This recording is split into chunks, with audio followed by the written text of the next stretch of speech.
चीन हा आशिया खंडातील सर्वात मोठा व प्राचीन देश असून लोकसंख्येच्या बाबतीतही जगात पहिला क्रमांक चीनचा लागतो.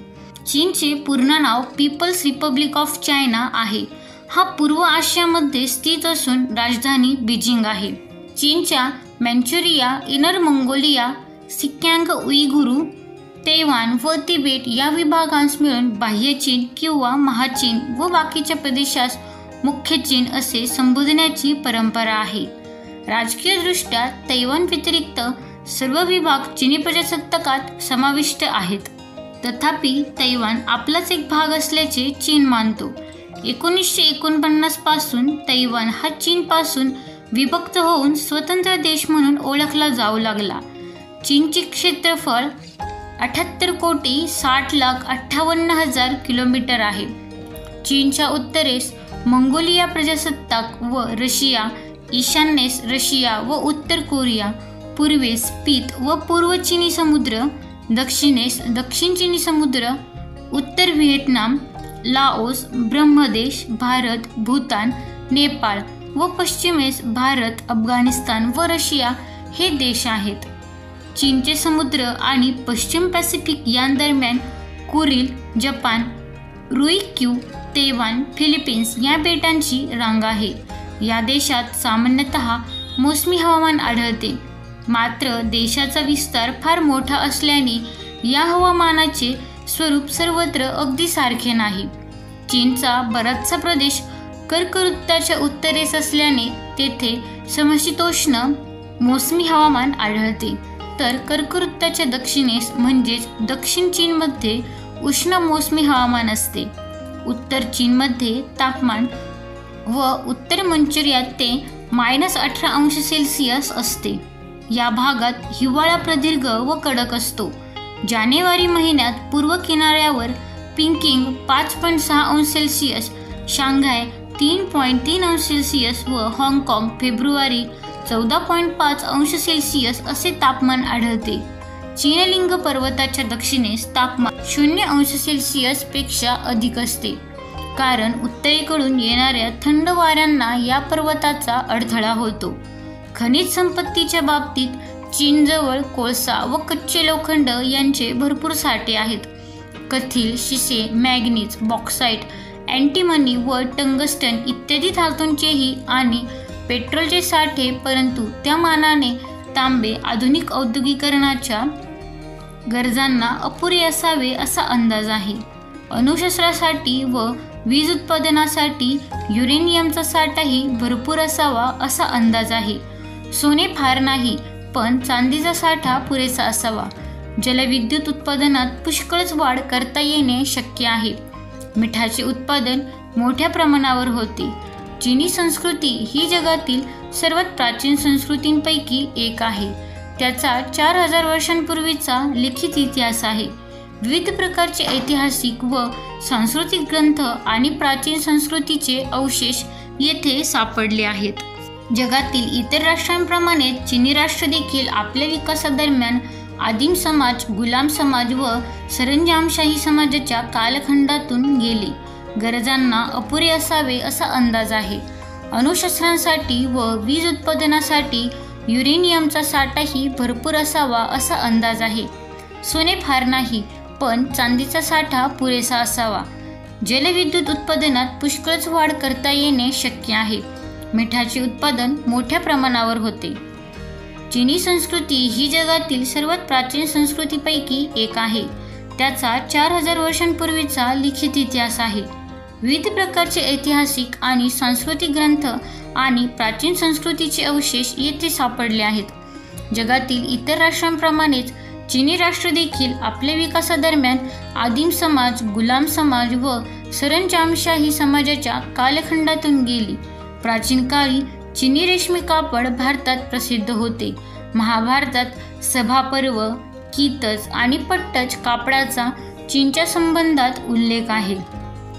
वायव्य प्रदेशातील या प्रकारच्या कपड्यांतील अनेक रहिवाशांनी साक, तुषार, कंका, रोमाश इत्यादी युधिष्ठिराच्या राजयज्ञाला भेट म्हणून हे वस्त्र आणले होते. चीनचा पहिला थेट राजवंश शांग राजवंश होता. जो 18व्या ते 12व्या शतकापूर्वी पूर्व चीनमधील पिवळ्या नदीकाठी स्थायिक झाला. त्यानंतर 221 इसवी सन पूर्वमध्ये किन राजांनी चीनला प्रथमच एकत्र केले. त्याने राजाचे कार्यालय स्थापन केले आणि चीनी भाषेचे प्रमाणीकरण केले. 1965 मध्ये चीनने तिबेटला स्वायत्त प्रांत म्हणून घोषित केले. 1978 मध्ये आर्थिक सुधारणा सुरू झाल्यापासून चीन जगातील सर्वात वेगाने विकसित देशांपैकी एक बनला.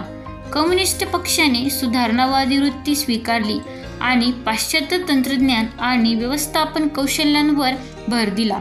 चीन हा जगातील एक प्राचीनतम देश असून त्यात मूळ एकाच मानववंशाच्या शाखोपशाखांच्या गटांचे राष्ट्र विकसित झाले असे अलीकडच्या काळापर्यंत मानले जात असे. परंतु चीनमध्ये पीतवर्णी हानवंशीय हान साम्राज्यावरून चीनी लोक स्वतःला हानवंशीय मानतात. लोकांची फार मोठी संख्या असली तरी मंगोल, तुर्की इत्यादी भिन्न मानववंशातील लोक तसेच ज्वांग, व्हेई, म्याओ, फुई, थाई इत्यादी आदिवासी जमाती चीनमध्ये आहेत. त्यामुळे चीन हा अनेक मानवगटांचा व राष्ट्रीयत्वांचा देश आहे असे यथार्थतेने म्हणता येते. चीनमध्ये हान गटाबाहेरील 60% लोक आहेत. पारंपरिक चीनमध्ये बालविवाहाची प्रथा होती, परंतु ती या शतकात हळूहळू बंद झाली. चीनी खेडी सर्व साधारण एकाच आडनावाच्या कुटुंबांची असल्यामुळे लग्ने एकाच खेड्यातील 2 कुटुंबांमध्ये होत नाहीत. चीन हा कृषीप्रधान देश आहे. येथे शेती व्यवसाय वर्षानुवर्षे चालत आला आहे व चीनचे आर्थिक जीवन विकसित होत गेले आहे. एकूण लोकसंख्येपैकी जवळजवळ 75% लोक कृषी व्यवसाय करतात.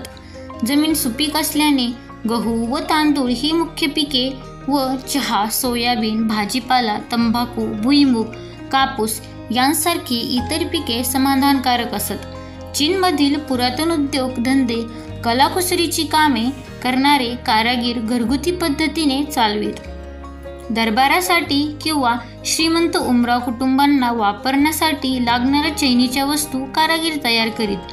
सामान्य लोकांना लागणारे कापड, फर्निचर व घरगुती वापराच्या वस्तू शेतकरी आपापल्या घरांतच बनवीत. सरकारी क्षेत्रात मीठ उत्पादनाचा व्यवसाय चाले व धातूंचे उत्पादनही अल्प प्रमाणात होत असे. शिवाय निरनिराळे कुटीरोद्योग खेडोपाडी चालत असत. विणकाम, पुरुडकाम, चिनी मातीची भांडी करणे इत्यादी व्यवसाय अनेक कुटुंबांतूनच चालत. चीनमधील सर्व मोठ्या नद्या पूर्वेस पॅसिफिक महासागरास मिळतात. मंचुरियाच्या उत्तर आणि पूर्व सरहद्दीवरून अमूर व तिची उपनदी उसूरी या वाहतात. अमूर 4320 किलोमीटर लांब असून तिला चिनी प्रदेशातून सुंगारी येऊन मिळते. या तिन्ही नद्या जलवाहतुकीस उपयुक्त आहेत. दक्षिण मंचुरियात लिआओ हो ही नदी वाहते. उत्तर चीनमधील सर्वात महत्त्वाची नदी व्हांग हो ही होय. तिची एकूण लांबी 4640 किलोमीटर असून तिला फेनहो आणि वेहो वेश्वे या महत्त्वाच्या उपनद्या मिळतात. यांगत्सिकिओंग ही नदी सर्वात लांब नदी आहे. यालुंग, मिन, जिआलिंग, हान या उत्तरेकडील व शियांग आणि गान या तिच्या दक्षिणेकडील प्रमुख उपनद्या आहोत. शेवटच्या 2 तुंगतिंग आणि पोयांग या सरोवरातून वाहत जाऊन यांगत्सी नदीला मिळतात. आग्नेय मध्य भागात तुंगतिंग व पोयांग, पूर्व भागात ताई व हुंगत्से, चिंग किंवा कोकोनार, लॉपनार ही तिबेट आणि सिक्यांग उईगुरमधील अनेक लहान मोठी सरोवरे चीनमध्ये आहेत. चीनला एकूण 11,000 किलोमीटर लांबीचा समुद्रकिनारा प्राप्त झाला असून त्या जवळपास लहान मोठी 3,400 बेटे आहेत. चीनच्या ईशान्येकडील अरण्यात लार्च, फर, स्प्रूस, स्थानिक पाईन, बर्च, ॲस्पेन इत्यादी सूचीपूर्णी व रुंदपर्णी वृक्ष आढळतात. या भागातील विशेष प्राणी म्हणजे चिनी मूस, रेनडियर, आर्किड खोकड, लेमिंग व मोठ्या शिंगांच्या विविध प्रकारच्या मेंढ्या होत. याच्या दक्षिणेस व चीनच्या उत्तर भागात oak, maple, linden, birch, elm, ash, अक्रोड, पाईन, ज्युनिपर इत्यादी वृक्ष आहेत. तर हरिण, अस्वल याबरोबरच सेबल, आर्मिन, मिंक, मॉर्टेन, खोकड, ऑर्टर इत्यादी फरधारी प्राणी सापडतात. पिंकिंगच्या उत्तरेस माकडेही आहेत. यॉंगत्सीच्या खोऱ्यात विपुल वनसंपत्ती आहे. गिंगो, विशिष्ट जातीचे pine, horse chestnut, beech, ash, magnolia, tupelo, tulip, sassafras या व अन्य वनस्पती आणि उपोष्णकटिबंधीय अनेक प्राण्यांबरोबरच मोठा व छोटा पांडा हे विशिष्ट प्राणी आहेत. चीनमधील कॅन्टन, चुंगकिंग, वुहू, तिन्स्तिन, मुकेडेन, अनशान, चिंगडाऊ, नानकिंग, हंगझो, फुझो इत्यादी बहुतेक मोठी शहरे पूर्व भागातील समृद्ध प्रदेशात आहेत. गतवैभवाची साक्ष देणाऱ्या कित्येक वास्तू, वैशिष्ट्यपूर्ण पॅगोडा अद्यापही काही शहरांतून पाहावयास मिळतात. धन्यवाद.